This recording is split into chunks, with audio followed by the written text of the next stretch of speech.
കോടതിയിൽ തോറ്റാൽ നിയമസഭയിൽ എന്നതാണോ സ്ഥിതി? കോടതിയിൽ തോറ്റാൽ നിയമസഭയിലാണോ? അതാണ് സാർ കാണിച്ചുകൊണ്ടിരിക്കുന്നത്. പ്രതിപക്ഷത്തിന് അവരുന്നയിച്ച എല്ലാ ആരോപണങ്ങളും ഒളിഞ്ഞതിന്റെ ജാള്യമാണ്. അതാണ് ഇവിടെ തീർത്തുകൊണ്ടിരിക്കുന്നത്. പാർലമെന്റിൽ തൊഴിലുറപ്പ് നിയമത്തെ അട്ടിമറിച്ച് BBG റാംജി ബില്ല് പാസാക്കിയ ദിവസം അത് കഴിഞ്ഞ് നേരെ പ്രധാനമന്ത്രി മോദിയുടെ കൂടെ ചായ കുടിക്കാൻ പോയ പ്രിയങ്ക ഗാന്ധിയുടെ അനുയായികളാണ് മഹാത്മാഗാന്ധിയുടെ പേര് വെട്ടുകയും തൊഴിലുറപ്പിന്റെ കഥ കഴിക്കുകയും ചെയ്തിട്ട് ഒന്നിച്ച് ചായ കുടിച്ച് ആഘോഷിച്ചവരാണ് മോദിയും പ്രിയങ്ക ഗാന്ധിയും. രാഹുൽ ഗാന്ധി ആണെങ്കിൽ ജർമ്മനിയിൽ ഉല്ലാസയാത്രയിലായിരുന്നു സർ. ജർമ്മനിയിലെ ഏറ്റവും പുതിയ ബൈക്ക് ഓടിച്ച് കളിക്കുന്ന തിരക്കിലായിരുന്നു രാഹുൽ ഗാന്ധി. പ്രതിപക്ഷ ബെഞ്ചിന്റെ ചോദ്യമായിരുന്നു സാർ. വളരെ പ്രധാനപ്പെട്ട സംസ്ഥാനത്തെ ടൂറിസം മേഖലയെ ബാധിക്കുന്ന ഒരു ചോദ്യത്തിൽ നിന്ന് അവർ അത് ഈ വിഷയം സഭയിലേക്ക് കൊണ്ടുവരാതിരിക്കുന്നതിന് വേണ്ടിയിട്ടുള്ള അവരുടെ ഉത്തരവാദിത്തം ഇല്ലായ്മയാണ് സാർ ഇതിലൂടെ കാണുന്നത്. Parliamentary minister yes please please banner banner പിടിച്ചു മാറ്റും. യെസ് യെസ് ഈ പ്രതിപക്ഷം ജനാധിപത്യത്തോടുള്ള അവഹേളനമാണ്, ജനങ്ങളോടുള്ള വെല്ലുവിളിയാണ് സർ. വിഷയദാരിദ്ര്യം മൂലം ഇന്ന് ഒരു അടിയന്തര പ്രമേയത്തിന് നോട്ടീസ് കൊടുക്കാൻ പോലും അവർക്ക് കഴിയുന്നില്ല. എന്നൊരു അതിക്രമമാണ് സർ കാണിക്കുന്നത്. എല്ലാ ദിവസവും അങ്ങയുടെ മുഖം മറച്ചുകൊണ്ട് വെല്ലിലിറങ്ങി കാണിക്കുന്ന ഈ അതിക്രമം ജനങ്ങൾ കാണുന്നുണ്ട്. ഇപ്പോ ഹൈക്കോടതിയിൽ നിന്ന് 2 കരണക്കുറ്റിക്ക് മാറി മാറി കഴിഞ്ഞ കുറെ കാലമായിട്ട് ഇവർക്ക് പ്രഹരമേറ്റുകൊണ്ടിരിക്കുകയാണ്. ഏറ്റവും ഒടുവിലേറ്റ പ്രഹരം സ്പ്രിംഗ്ലർ കേസിലാണ്. സ്പ്രിംഗ്ലർ കഴിഞ്ഞ നിയമസഭാ തെരഞ്ഞെടുപ്പ് കാലത്ത് ഉയർത്തിപ്പിടിച്ച ആരോപണമായിരുന്നില്ലേ? എന്താ ഈ സ്പ്രിംഗ്ലറിന്റെ കഥ? എന്നിട്ടൊരു പ്രതിപക്ഷ നേതാവ് എല്ലാവരെയും ആക്ഷേപിച്ചുകൊണ്ടിരിക്കുകയാണ്. ഒരു ഹൈക്കോടതി ചീഫ് ജസ്റ്റിസ് വായിൽ തോന്നിയത് പറഞ്ഞു എന്ന് വിളിച്ചു പറഞ്ഞ പ്രതിപക്ഷ നേതാവാണ്. അപ്പോ കോടതിയിൽ തോറ്റാൽ നിയമസഭയിൽ എന്നതാണോ സ്ഥിതി? കോടതിയിൽ തോറ്റാൽ നിയമസഭയിലാണോ? അതാണ് സാർ കാണിച്ചുകൊണ്ടിരിക്കുന്നത്. പ്രതിപക്ഷത്തിന് അവരുന്നയിച്ച എല്ലാ ആരോപണങ്ങളും ഒളിഞ്ഞതിന്റെ ജാള്യമാണ്. അതാണ് ഇവിടെ തീർത്തുകൊണ്ടിരിക്കുന്നത്. ശ്രീ KJ മാക്സി സർ, നിയമസഭക്കകത്തും പുറത്തും ഈ പ്രതിപക്ഷം നടത്തുന്ന സമരം ചീറ്റിപ്പോയതിന്റെ പ്രയാസമാണ് സാർ ഈ ക്വസ്റ്റ്യൻ അവർ പോലും ഇവർ ഇത് കാണിച്ചു കൂട്ടുന്നത്.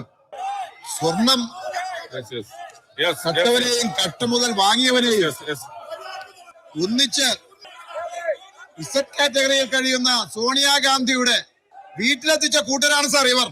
എന്നിട്ടാണ് സാർ ഈ സമരാഭാസം. സാർ ജനാധിപത്യത്തെ വെല്ലുവിളിക്കുകയാണ് സാർ ഇവര്. സംശയമൊന്നും വേണ്ട, മുമ്പിൽ ഒരു സംശയം വേണ്ട. സാർ ഇത്തരത്തിൽ ജനാധിപത്യത്തെ വെല്ലുവിളിച്ചുകൊണ്ട് നുണകളുടെ പ്രവാഹം സൃഷ്ടിച്ച് ഈ നാടിനെ തന്നെ അവമാനപ്പെടുത്തുന്ന ഈ UDF-നെ ജനങ്ങൾ തള്ളിക്കളയാൻ പോവുകയാണ് സാർ. ഇത്ര നാണം കെട്ടൊരു സമര പരിപാടി ഈ കേരളത്തിൽ ആദ്യമായിട്ടാണ് സാർ. ഇവിടെ പാർലമെന്ററി മിനിസ്റ്റർ സൂചിപ്പിച്ചതുപോലെ ഒരു അടിയന്തര പ്രമേയത്തിന് വിഷയം പോലും കിട്ടാതെ അവസാനിപ്പിച്ച ഒരു സമരം വീണ്ടും തട്ടിപ്പൊക്കി എടുത്ത് കൊണ്ടുവന്നിരിക്കുകയാണ് സാർ. ജനാധിപത്യത്തോടുള്ള വെല്ലുവിളിയാണ് സാർ.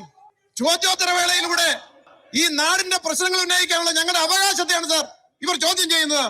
സാർ അങ്ങ് ശക്തമായി ഇക്കാര്യത്തിൽ ഇടപെടണമെന്നാണ് അഭ്യർത്ഥിക്കാനുള്ളത്.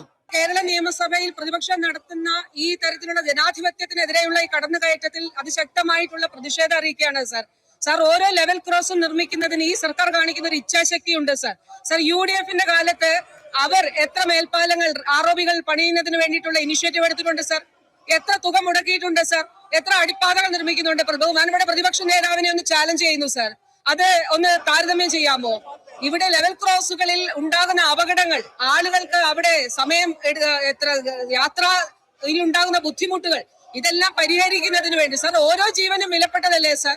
ഓരോ ജീവനും വിലപ്പെട്ടതാണ്. അപ്പൊ ആ നിലയിൽ ഈ സർക്കാർ എടുക്കുന്ന ആരോപികൾ നിർമ്മിക്കുന്നതിനും അടിപ്പാതകൾ നിർമ്മിക്കുന്നതിനും എടുക്കുന്ന ചരിത്രത്തിൽ ഏറ്റവും വലിയ ഇടപെടലാണ് സാർ ഇവിടെ ഉണ്ടായിട്ടുള്ളത്.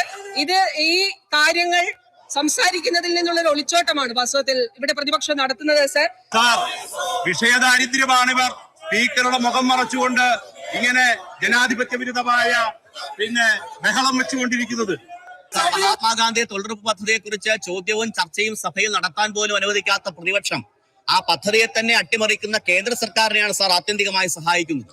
പദ്ധതിയുടെ പേരിൽ നിന്ന് ഗാന്ധിജിയെ പടിയിറക്കിയും കാർഷിക മേഖലയ്ക്കുള്ള തൊഴിൽ ദിനങ്ങൾ മാറ്റിയും സംസ്ഥാനങ്ങളുടെ മേലുള്ള സാമ്പത്തിക ബാധ്യത കൂടുതലായി അടിച്ചേൽപ്പിച്ചും ഇന്ന് കേന്ദ്ര സർക്കാർ ഈ പദ്ധതിയെ അട്ടിമറിക്കാൻ ശ്രമിക്കുമ്പോൾ, പുതിയ കരിനിയമം നടപ്പിലാക്കാൻ ശ്രമിക്കുമ്പോൾ ആ പദ്ധതിയെ സംരക്ഷിക്കാൻ നമ്മുടെ സർക്കാർ, കേരളത്തിലെ ഗവൺമെന്റ് സ്വീകരിക്കുന്ന നടപടികൾ വിശദീകരിക്കാമോ എന്നാണ് ചോദ്യം.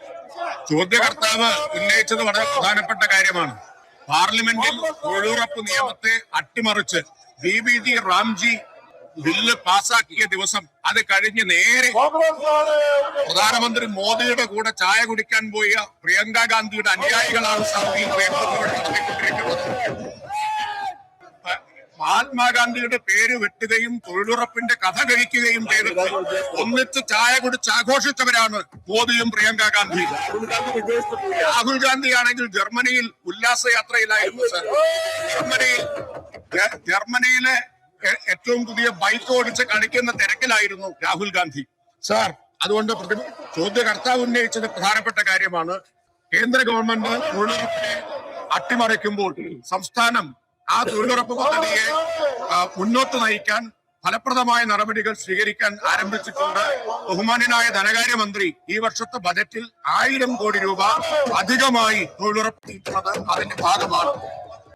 ഏറ്റവും പ്രധാനപ്പെട്ട ഒരു കാര്യം, നിലവിൽ കേന്ദ്ര ഗവൺമെന്റ് 1210 കോടി രൂപ കൂലി ഇനത്തിൽ കുടിശ്ശികയാണ് സർ.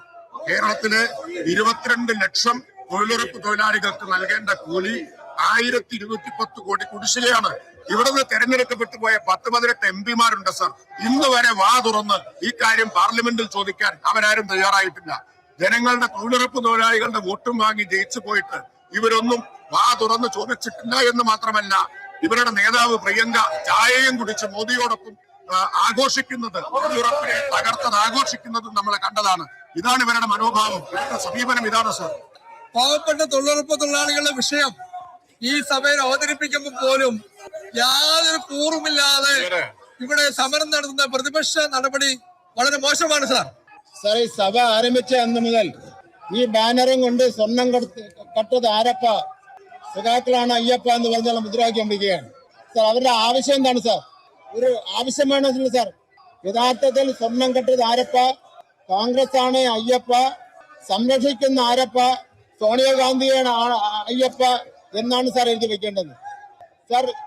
ഈ സംസ്ഥാനത്ത് ബഹുമാനപ്പെട്ട ഹൈക്കോടതിയുടെ കൂടി നിർദ്ദേശത്തിന്റെ അടിസ്ഥാനത്തിലാണ് സാർ പ്രത്യേക അന്വേഷണ സംഘം വളരെ ഗൗരവമായി തന്നെ ഇക്കാര്യം അന്വേഷിച്ചുകൊണ്ടിരിക്കുന്നത്. കഴിഞ്ഞ ഒരാഴ്ചക്കാലമായി നടത്തിയ സമരത്തിന് ഒരു പ്രാധാന്യവും മാധ്യമങ്ങളിൽ കിട്ടുന്നില്ല എന്നുള്ളത് കണ്ടുകൊണ്ടാണ് ഈ ക്വസ്റ്റ്യൻ അവറിൽ ഈ സമരവുമായി രംഗത്ത് വന്നിരിക്കുന്നത് സാർ. ഞാനിപ്പോ നോക്കിക്കൊണ്ടിരിക്കുകയാണ്, ബഹുമാനപ്പെട്ട പ്രതിപക്ഷ നേതാവ് അതിൽപ്പെട്ട MLA-മാരെ വിളിച്ച് ക്ലാസ് കൊടുക്കുന്നുണ്ടായിരുന്നു. മുകളിലോട്ട് കയറി സ്പീക്കർ അടുത്തേക്ക് പോകാൻ വേണ്ടിയുള്ള ക്ലാസ് നിർദ്ദേശമാണ് കൊടുത്തിരിക്കുന്നത്. എങ്കിൽ മാത്രമേ പത്രങ്ങൾ വാർത്ത വരൂ എന്നുള്ളത് കൊണ്ടാണ് സാർ. ഇനി എന്ത് വേണം സാർ?